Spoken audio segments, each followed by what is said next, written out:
I don't know if I can call this place maybe the dungeon. All right. Hi. Good morning, everyone. Great morning, everyone. Welcome. We made it. Yes, we did. Thank you all so much for being here. Welcome to the second annual Constellations CSPD Summit. My name is Lien Diaz. I am a director at the Constellations Center for Equity and Computing at Georgia Tech. And I'm Bryan Bryan, Cox. to introduce yourself. Yeah. I'm Bryan Cox. I'm the Computer Science Program Specialist at the Georgia Department of Education. And we are going to both be co-hosting this summit today and tomorrow. You are in for some amazing sessions today, but before we get you started, we have a few announcements. Bryan, you want to get us started with those? Sure. If you look at the right of your screen, you'll notice that you have multiple chats. So keeping in mind that the first chat, the event chat, is for everyone in the event. So everybody will be able to see that and respond to that. So that's an opening chat that we all participate in. And then you'll have a chat for your particular session. If you go into a session, there'll be a chat just for that group. So interact and respond and engage each other in the multiple opportunities and chats. Let's see what else. We have the, so we're going to talk a little bit about the format for Hopin. If you're new to using this platform, we are currently on the stage. So this is like one of the places where you go and you'll see some of our key panels. The keynote panel that's coming up next will be on the stage, and some of our highlighted experiences will be here. But the rest of the activities will be on the sessions. If you look on your right, your left panel over here, you'll see that there's an icon for stage, one for sessions, one for the reception, which is like general space, and then one for networking, which I think we'll talk about as well. Networking is an opportunity for you to meet other people who are here. If you click on the networking button, and we have some designated times for that, it'll pair you randomly with a person that's also at the summit. And you'll have, it's like kind of like a speed dating type thing. You'll have 8 minutes to introduce yourself, to find some points of synergy, and then you move on to the next person. So that's a really cool feature on Hopin. So there's the stage, the sessions, and the networking, and then you also see down there at the bottom left the digital or virtual expo. So for some of the presentations, if you want to learn more about what they're doing and what they're working on, go to the expo to click their session or their icon to find out more about them and connect with them after the summit. What else do we have? You want to talk about closed captioning then? Yes. So as you notice, Bryan and I are sharing a screen, and we turned on closed captioning. You're going to see this closed captioning in the sessions that you'll be attending today. We've asked presenters to provide closed captioning during their presentation, so we just wanted to give you a heads up on what your sessions are going to look like. For our opening, for as many sessions as we can, we'll be providing closed captioning. And what's next, Bryan? The watch party. Oh yes, can't forget the watch party, right? So tonight, we are going to be providing a free screening of the film Coded Bias, and we're going to be providing you a link to that. I'll post it in the chat in just a little bit, but we'll stream it on Hopin as well. We'll have a session on Hopin in which you can watch it on Hopin, but you can also watch it directly from the website as well too.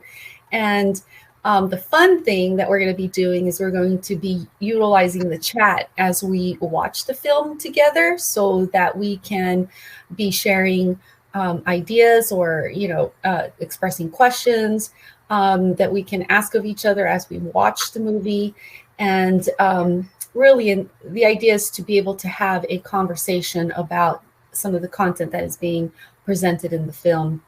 It's a fantastic film, and even if you've watched it already, we still encourage you and invite you to join us for the chat conversations as well. I think it would be interesting to learn from others and their perspectives about AI and data, and have some good conversations around that. True. Over the course of the day, if you have any questions about utilizing the platform or engaging on Hopin, if you need technical assistance, the Constellations Fellows will be available to you. And you'll see them all through the chat. Sababu and Yolanda and Terry are extremely responsive, and I trust them with all of my technology needs. Yeah, and I am going to, I just posted their names in the chat. If you need any assistance at all, please contact them or contact any one of us. Truly, I am grateful to be able to be on this team and accompany them on our journey toward equity and racial justice in computing. So, and the fellows are going to be presenting as well too. So check out their sessions as well in our program.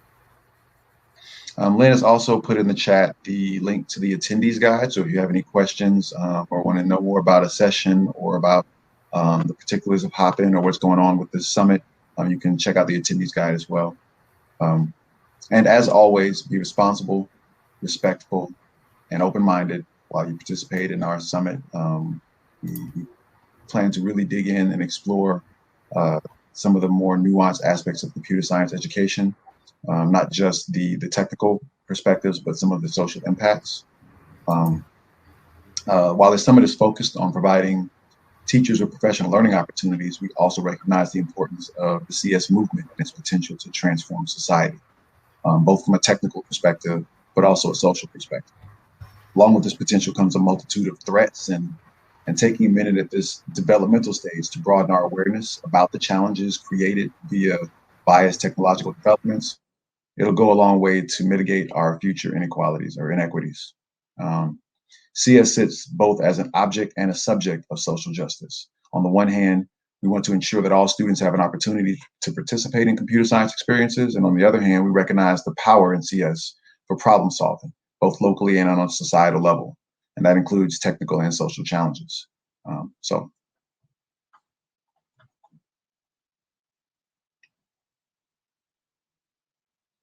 We really hope. Lien, you're muted. I don't know if you know you're muted. Yeah, I am muted. I just wanted to add a little bit to that. You know, we decided on a theme for this year's summit to be CS for social good, and I think the timing couldn't be better. I mean, we're coming off the heels of the historic acknowledgement of Juneteenth now as a national holiday, and if I'm being honest, the summit means a little more to me than just another gathering with teachers. It's really significant in that, you know, we have this opportunity to push even harder to promote equity. It's not just about equality, though that is absolutely important. You know, it's also about how we help each other get there. You know, how much longer can we endure so many kids locked out of the knowledge and power of how computing is impacting our world? And if we're not thinking about this and how we teach students to understand this impact, the disparities that exist today, I think they could very well just become even more overwhelming as our society advances in technology. So, you know, representation matters. It's important that we close the knowledge gap. It's important that we provide authentic experiences, you know, such that we become more empathetic and understanding about how we should be rethinking the development of technology. And, you know, I think that's why, for me, representation absolutely matters. What we're promoting is more conversations about how technology can be built to enhance everyone's livelihood, and not just for those that already have the advantage. So I hope that you will dive into these conversations during our panels, during our content sessions, and enjoy yourselves.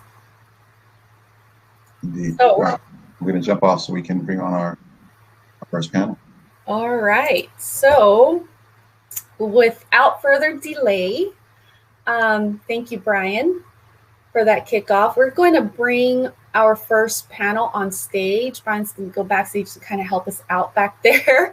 Our first panel today is on CS for Social Good. We are super excited to bring on 4 amazing educators and influencers. First is Mr. Marekus Fluellen. He is a mathematics and CS teacher here in Atlanta Public Schools. He teaches at Frederick Douglass High School. We also have Brandon Nicholson. He's the founding executive director for the Hidden Genius Project, and he is in Oakland, California. We so appreciate him being on with us this morning. And then we have Dr. Tamara Pearson. She is the inaugural director at the Center for Excellence for Minority Women in STEM at Spelman College. And we have Dr. Nicki Washington, professor of the practice of computer science at Duke University. And she is also the author of Unapologetically Dope, Lessons for Black Women and Girls on Surviving and Thriving in the Tech Field. And if you haven't read that book, go out and get it. It is fantastic. So if you all will come on stage now, I'll bring you on.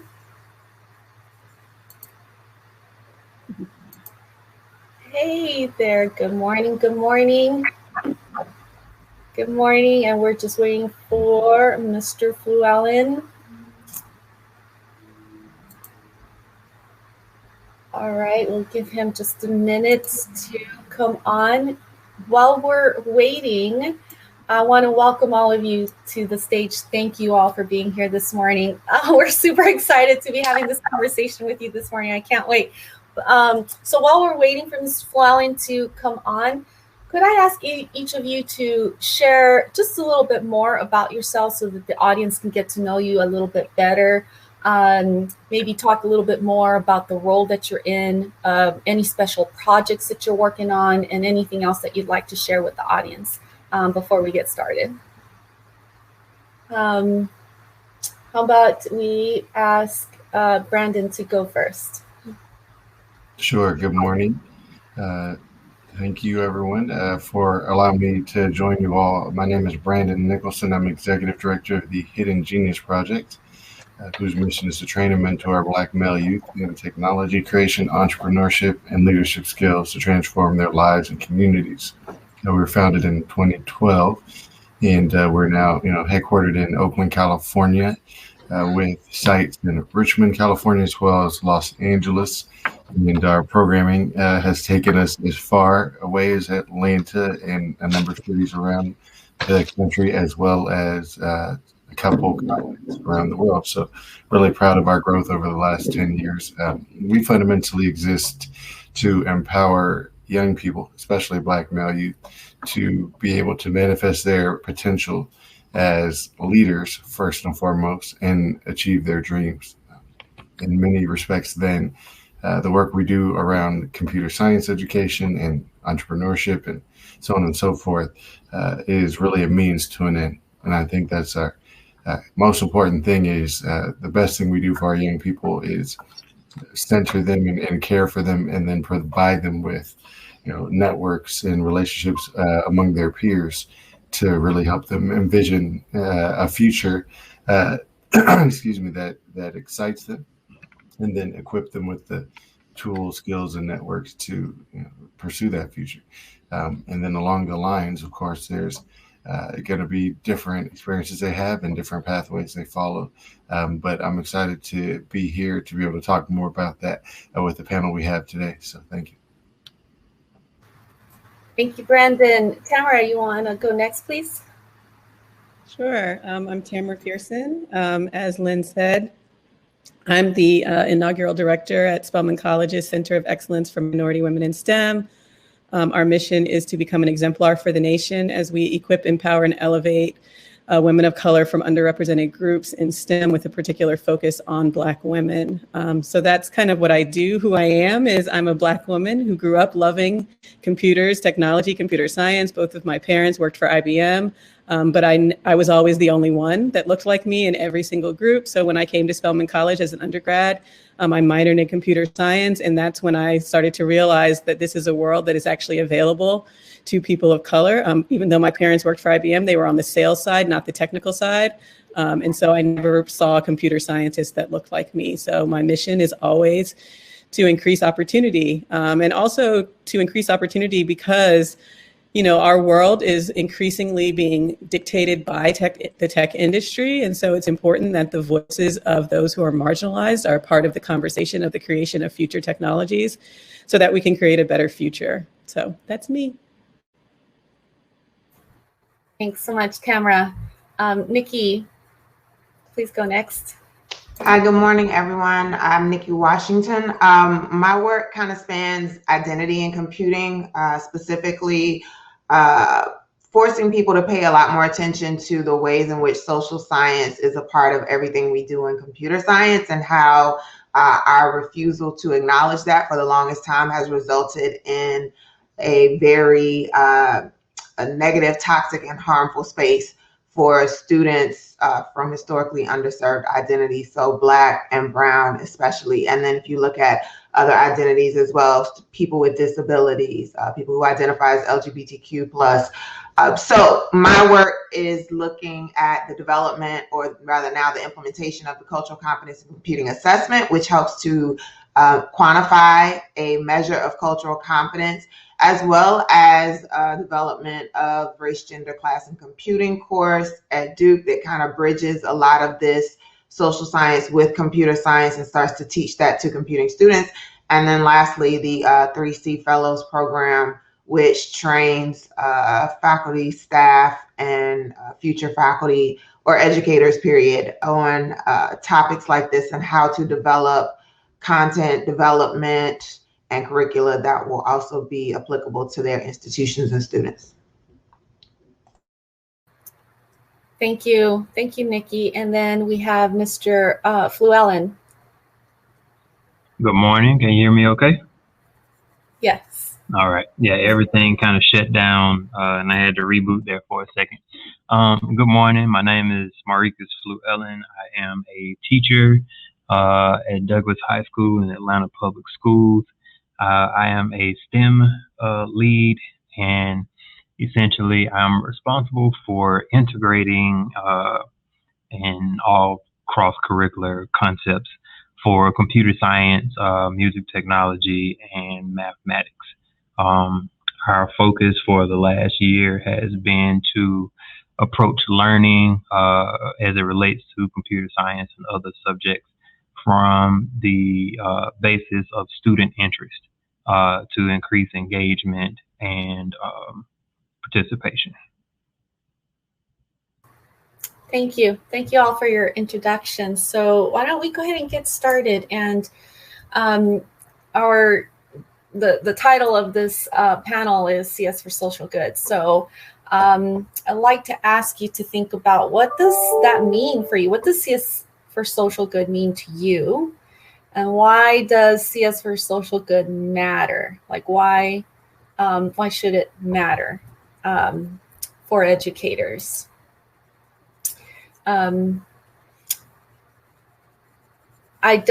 Anyone can start unless you want me to select someone. I can start, that's fine. So computer science for social good in my view is kind of representative of what I see in my classroom. Like, I have a lot of students who, they want to create games, they want to create music, they want to design things in the digital space, social media, so on and so forth. And it is an opportunity for them to work from their interests, like I spoke of earlier, it's an opportunity for them to interact with the field that they want to go in, even though it's not pushed as hard as, say, the core content. So it gives some of the students who may not necessarily excel in those other areas the opportunity to, find a place in the world of, whether it's for college, whether it's for career, or even military. Some of the students are saying, I like computer science. I want to go to the military and blow stuff up. It's like, okay, calm down on the blow stuff up piece, but there's an avenue for them. And I think that is a social good for a large portion of students who don't see any other path as being interesting to them.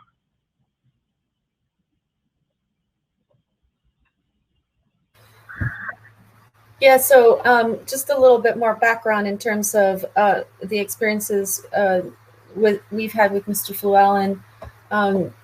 The Constellation Center has been working with Mr. Fluellen for several years in his school and his students, and I've fortunately been able to observe his approach with allowing students to contribute to their own learning process by selecting projects that are relatable and important to them. And we've seen a difference in what that approach has on students.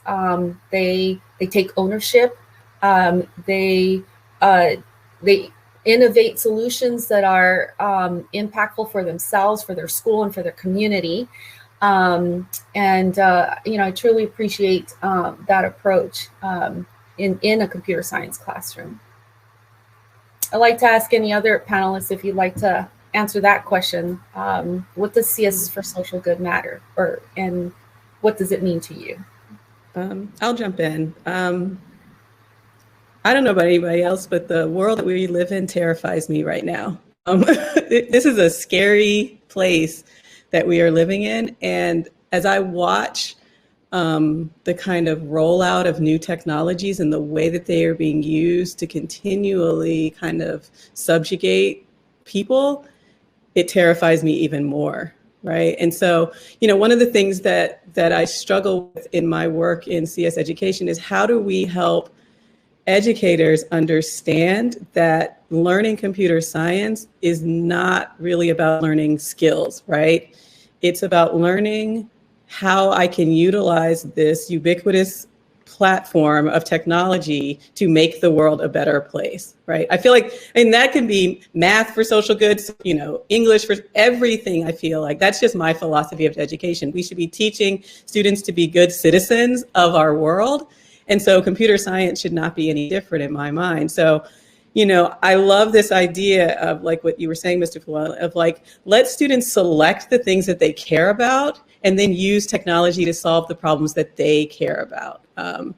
One of the things that, I am in awe of this generation is how much they understand about the world that they live in, right? Like when I was growing up, because we didn't have social media, I was kind of in my little bubble of my community, whereas these kids see everything and they think about everything. And so we should be bringing that into our computer science classroom so that the next generation that comes through has a better understanding of the role of technology in the creation of society. So that's kind of the way that I think about CS for social good. Yeah, I don't have anything to add other than connecting the dots between what's happening as a result of the impact of computing and what's been happening historically in this country, to Tamara's point, because a lot of times we educators operate as if computing exists in a vacuum, because that's how we were taught, is that it's over here separate and it doesn't really apply to everything else because it's neutral. And we have to make sure that we understand first the historical connection so that we can then teach them to our students so that they can show up and better understand some of these concepts and issues that are happening right now with the technologies we see, instead of us having to constantly explain to a bunch of people via Twitter or whatever other social media that what they're saying isn't really a thing.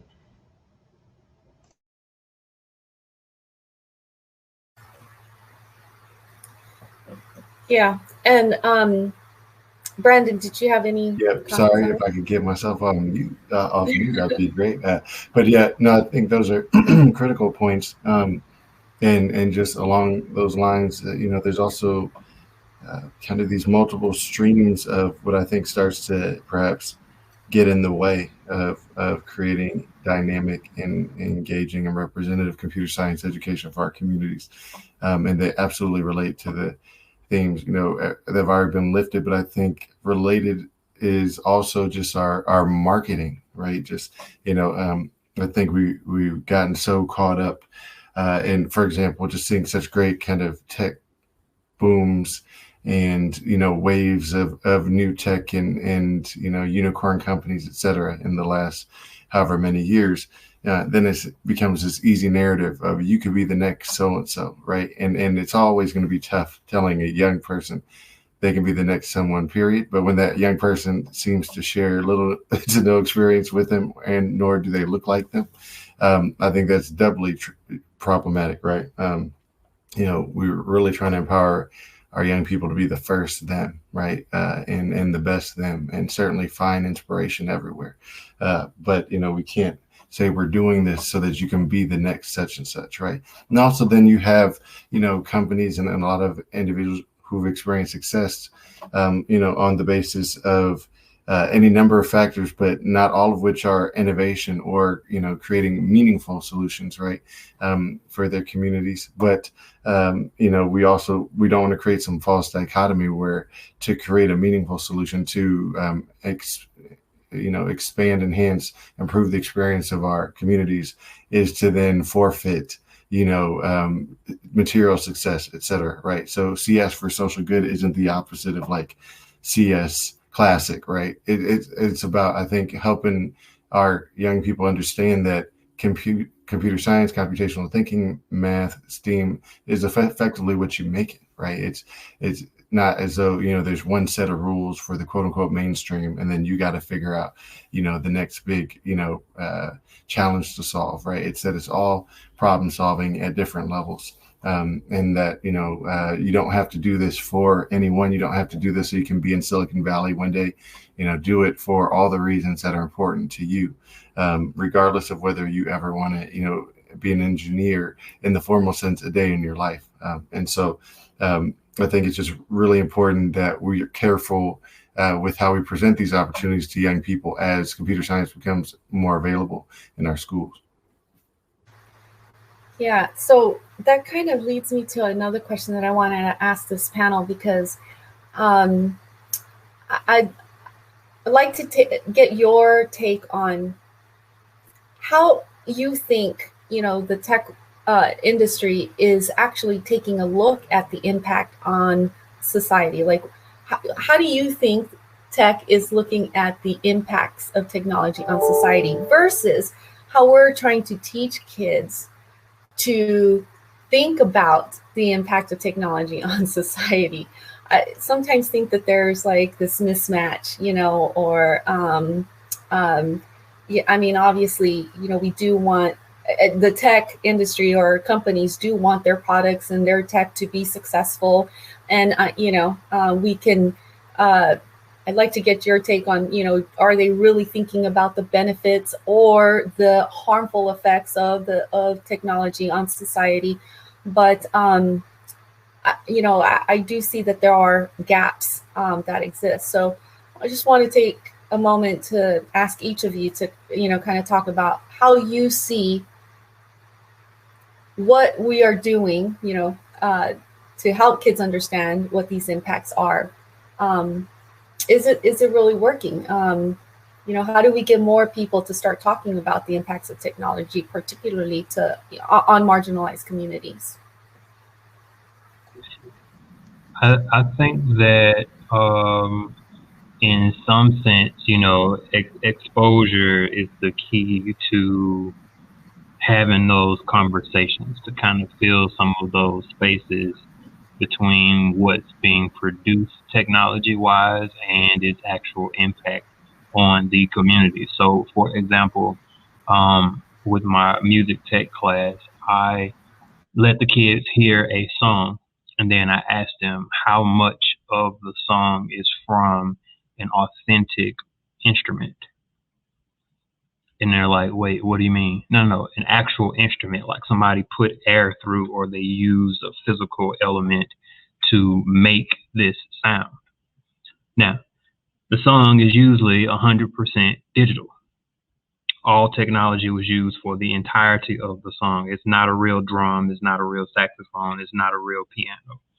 And so they began to think like, okay, so if all of this was done with technology, why are we not being taught that technology? Well, okay, that's what the course is about. Of course, we integrate computer science into the class, but we're sitting there with synthesizers, analyzing functions and equations to create sounds that emulate something that actually exists. And this is the entirety of the modern music industry. Nobody's going to break out a violin. They're going to break out a violin link or sound and then drop that into the song.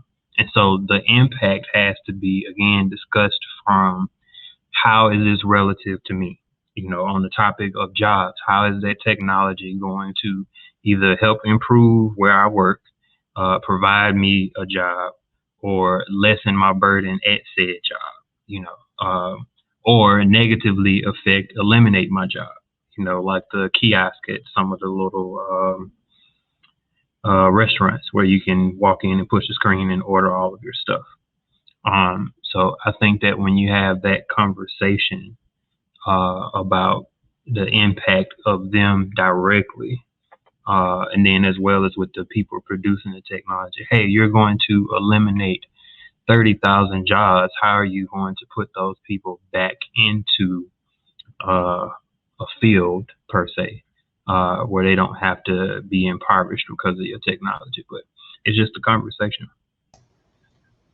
So to your question, Lynn, I would say I don't think industry is thinking about technology, computing for social good. I think they think about it as an afterthought when other people have brought it up to them.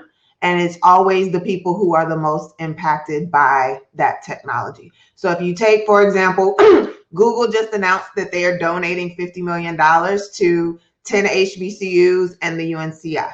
Now, Google also fired Timnit Gabriel. We all saw that play out on Twitter and in various articles in December. They also fired Margaret Mitchell, who was her co-lead of ethical AI, because of what they were saying around the issues with the technology. But while we talk about the $50 million that was just donated to HBCUs, the Black woman, April Christina Curley, who was leading their effort around HBCU initiatives, was also fired back in August or September. We saw what she released with Project Bison and the details of how they were talking about Howard students and what they did not know. Howard students who were actually my babies at the time that I was teaching. So I take personal offense to all of it.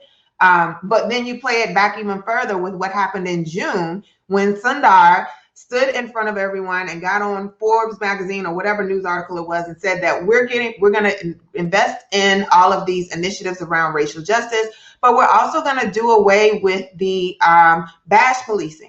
So for those who don't understand what badge policing was, it was a policy which was one of those parts, like a hidden curriculum and an understood thing that everyone could do at Google, where anyone walking around, you could ask them to show their badge to prove that they work there. So what was happening was all of the Black students, especially Black co-workers, Black interns, were being questioned and policed every single day for their badges. Students who were in, for example, Howard West have talked about that, or whatever it's called now, the Google Tech Exchange. We're talking about that as well. This was a known policy that the CEO just got up and bragged about stopping in June after the murder of George Floyd, which is equivalent to these Black people walking around their neighborhoods and being asked, do you live here, and questioned. Then they have to go to work and face the same thing. So when we talk about, are they thinking about computing for social good? No, they're not even talking about treating their employees of color as decent human beings still. So what's being taught at the K12 level, especially, is not translating to the industry level. And there's a reason, is because right there in the college level where I sit, we're screwing it up because we're dropping the ball with whatever's happening at the K12 level, because we have not been talking about these issues in ways that are meaningful. So all of this work that students get to do at the K12 level that matters to them is out the window when they show up at a university campus and they're taught that you have to follow a curriculum that follows ABET requirements, because that's all that matters. We've got to meet ABET requirements to get y'all out of here and donor money. So I say that we have to merge that connection, because we are failing right now. Yeah, I think it's also important to challenge the assumption that companies want to make better products too. I know you said challenge the social good assumption as well, but if you sit in certain panels about what to do about representation, diversity, equity, inclusion, so many executives will sound as though it's the business of doing favors, right? When in reality, companies have been cutting off their nose to spite their faces, right? And acting as though there's no market in these communities, right? And so a big part of the work we do, that's why entrepreneurship is so important to what we do, not, so everyone can start their own business so much as they can think entrepreneurially and understand where to find opportunities, how to identify businesses that are truly about that life. As I say, the challenge, especially when you look at, for example, companies in the, quote unquote, Silicon Valley space with, venture backing and the like, it creates a lot of noise in the space, right? So you have proliferation of companies that actually don't have to turn a profit in order to experience great success, and material success and wealth, right? And so they may not be that dedicated to making a product that can, sell the most units. If that were the case, then they'd be looking at where else can they find market share, right? And then how else do they build for that market share? And representative computing and representative hiring would be part and parcel to that, right? If that were the case, you'd hear about companies tripping over themselves to solve how to develop better products for the emerging young adult population in the continent with the fastest growing employment and young adult population, which would be Africa, right? And yet people would have us assume Africa is a single nation with a single set of circumstances and no sort of market potential or buying potential, right? And what they call that, racism. And I understand sometimes people are like, well, what? No, that's what it is, because if you do the math, all the other math then suggests that that's where you go. Now I understand, well, we got to solve the infrastructure challenges. Fine. Isn't that what you do? Isn't that all the books and the panels and the speaking fees you've gotten is about doing the really big stuff and moving fast and breaking things, so on and so forth? Like, this should be the number one challenge, is solve for this market share. But you don't believe that people in so many of our different communities actually have like value that they're bringing to the space. You don't connect it. So many folks don't connect it with their bottom line. So I'm actually of the mind, that's why it's so important to me, Dr. Washington. I'm saying, social good shouldn't just be about, does it feel good, right? The social good is, how do you, kind of build a comprehensive understanding of what will work, what creates value, and that value can actually be dollars, right? But when you have folks who have an experience and understand the impact of that, then they can build those things not just better and, for a stronger bottom line, but they can have a better impact, right, on the community. And that part doesn't enter the conversation. So as you heard Dr. Washington say, we only have basically one identity effectively that our young people kind of are being told they can step into as they get through college and come out the other side. And that's something we really got to work on. So first of all, amen to all of that.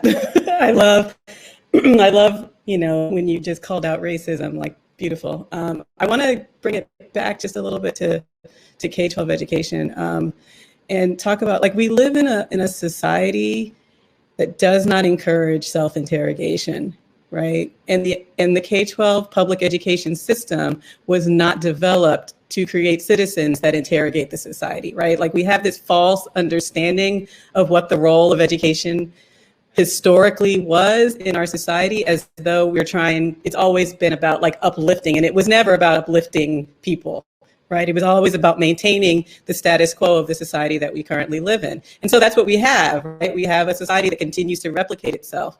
But now you bring in this other entity, right, of technology that is rapidly increasing that experience, right? So everything is moving so much faster. Inequity is growing, right, much more quickly now because we have this other thing.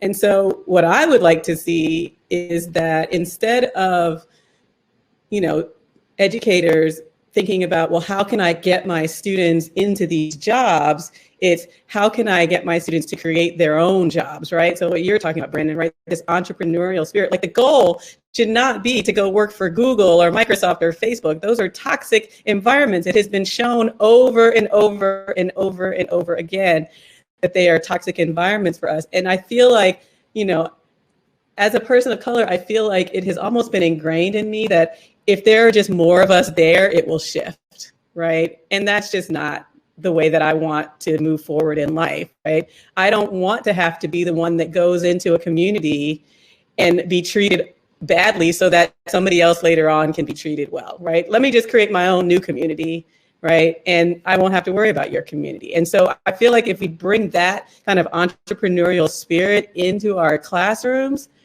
then the tech industry will have no choice but to shift, right? Because they are about profits.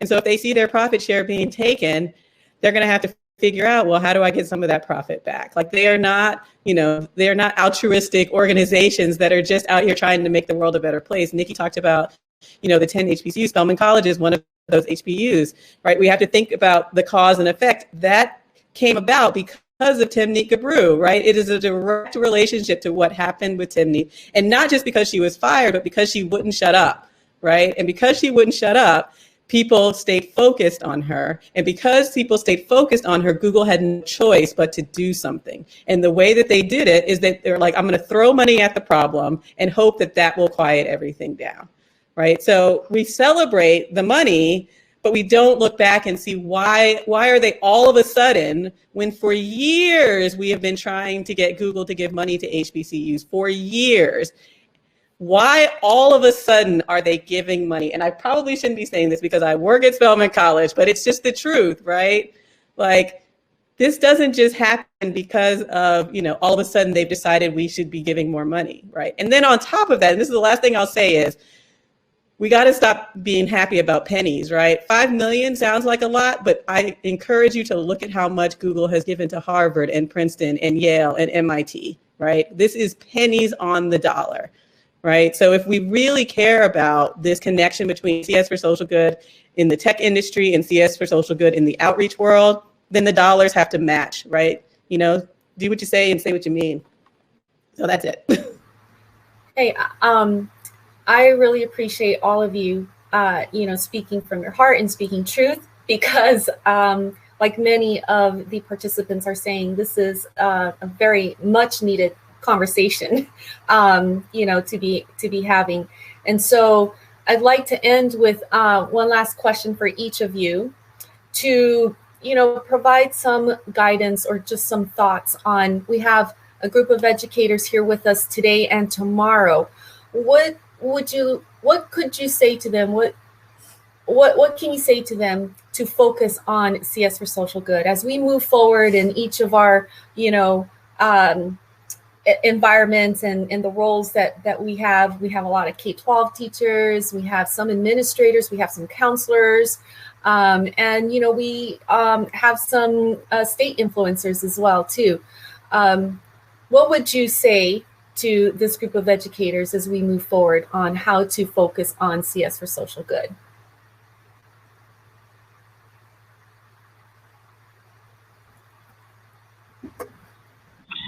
From the educator perspective, I would say find your place in it all, help your students find their place in it all, or create your place in it all. You know, ensuring that where you want to go with this, whether it be for career or entrepreneurial, is something that you know, translate well for the students and for yourself.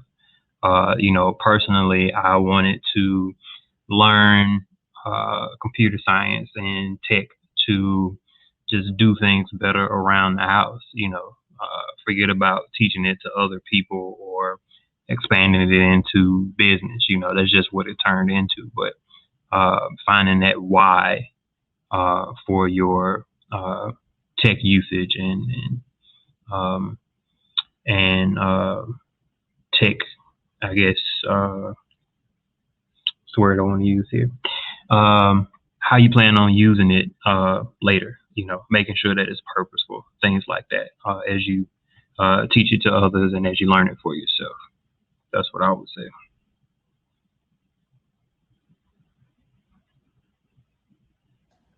I'd say think about the fact that our students are already using computing in so many ways, and we need to be equipping them with the power to create in ways that will be meaningful for them. For example, the only reason that a lot of us have had the conversations we've had over the last year is because a 17-year-old Black girl by the name of Darnella Frazier had the presence of mind to pull out her phone and start recording the murder of George Floyd. But let's think about the ways in which Darnella could create and use technology that she's created to further dismantle white supremacy and the patriarchy. And those are the ways in which we have to start bringing what's happening to our students, because again, they're already using the technology in ways to promote social justice or to experience and achieve social justice. So why don't we help them with that next hurdle that they'll face by giving them the tools that they need to build, to disrupt and dismantle, and not just use and consume.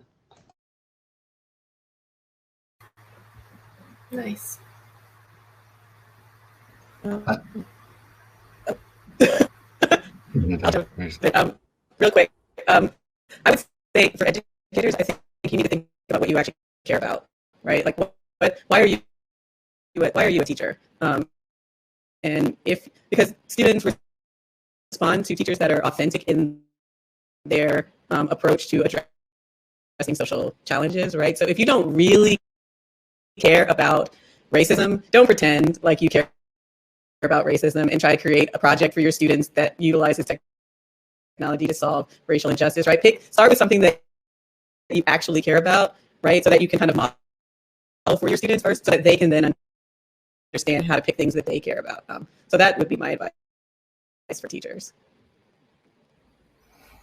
And I think I would certainly just once again try and ride Dr. Washington's coattails, if I can, just to point around, Nicholson has done a great deal of research and continues to do on engagement with technology in any number of capacities, but they have some great reporting on Black youth and young adults.